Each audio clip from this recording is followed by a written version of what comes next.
Hello, I spent about 15 minutes staring at my shoes trying to think up a funny intro for this video, and I couldn't. Deal with it. Just like you did these 6 times in Videogames, the first time of those 6 times being in the original Broken Sword when you had to break into an Irish castle by outwitting a goat.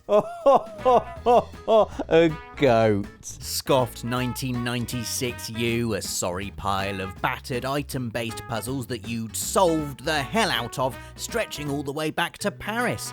3 hours later, after learning the goat doesn't want to eat anything in your inventory and absolutely never gets sick of butting George onto his backside, and you'll be looking at this puzzle a little differently. Well, have you tried going down the ladder? You've literally seen me doing that about 20 times. For goodness sake, Robert, I haven't got time for this. Go away then. Well, no, I want to see how it's done. The way to get past the infamous goat puzzle is to let George get headbutted as he's going for the ladder, and then quickly sprint over to the farm machinery while the goat is moving back to its original position, a solution so obscure and out of keeping with every other puzzle you'd completed up until that point, it was practically impossible to work out without a friend telling you first. There hadn't been any time-based puzzles in Broken Sword up until that point. Our minds weren't even trained to consider that a solution.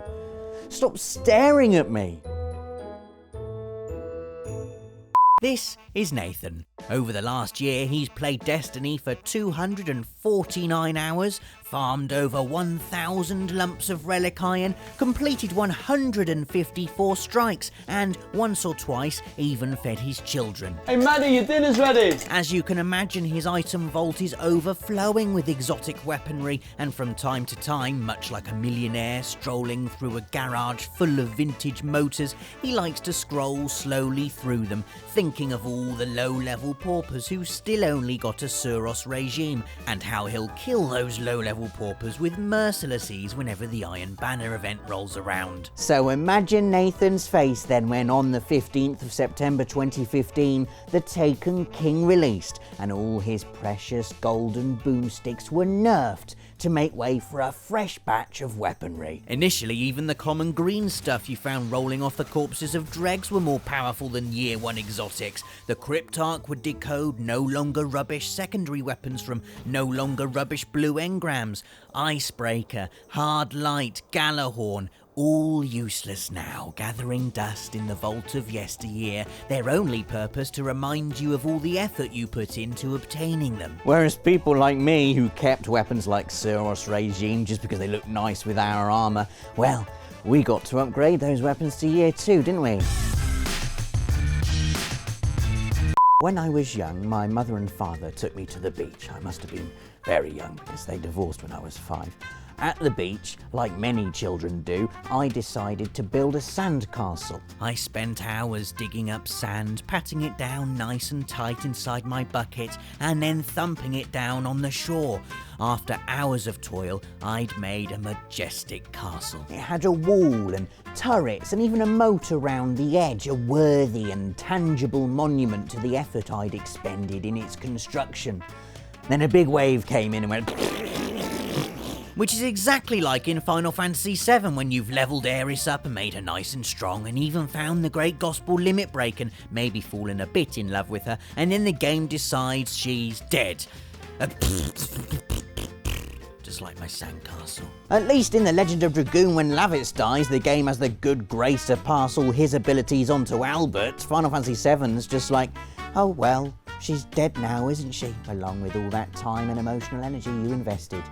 Dead. And then there's the bit in Final Fantasy VII nobody remembers. Cait Sith, basically a cat sitting on top of a sentient marshmallow, dies in the Temple of the Ancients and gets replaced with another Cait Sith. Just in case you had Cait Sith in your party, because it would be inconvenient, wouldn't it, if you'd spent all that time levelling him up and then all that progress just essentially got wiped. Who the hell had Cait Sith in their party? Number 4, Dark Souls.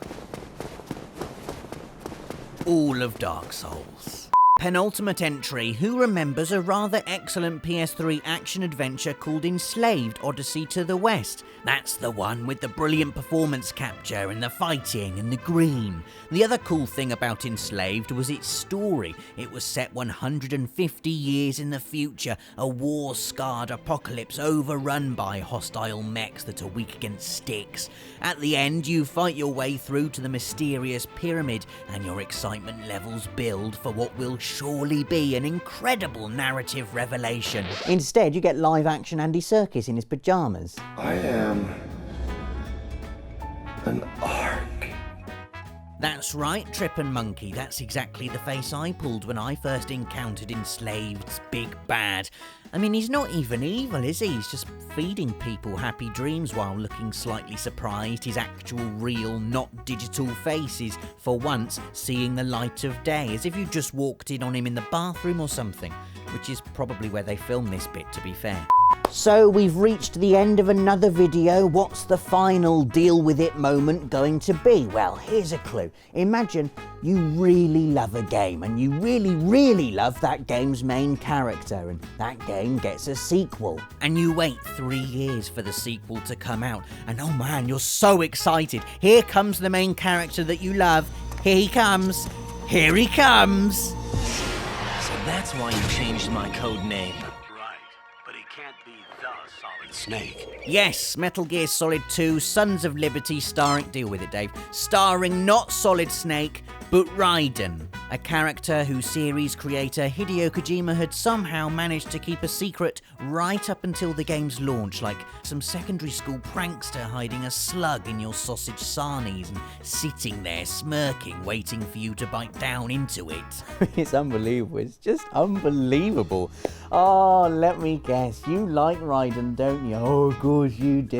You like Raiden. You like Raiden. You like Raiden, don't you? Of course he likes Raiden. In addition to Raiden, MGS2 also features a boss fight against a fat bloke on rollerblades, a swimming bit, an escort mission bit, a now do this hard level without any of your weapons or clothes bit, and it's actually all been a simulation bit.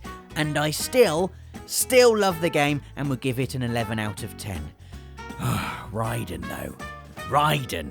So, 6 times Videogames told us to deal with it. Can you think of any more? If so, let us know in the comments. Leave a like, because that's a thing everyone's saying now, isn't it? And subscribe for more of these list features every Friday.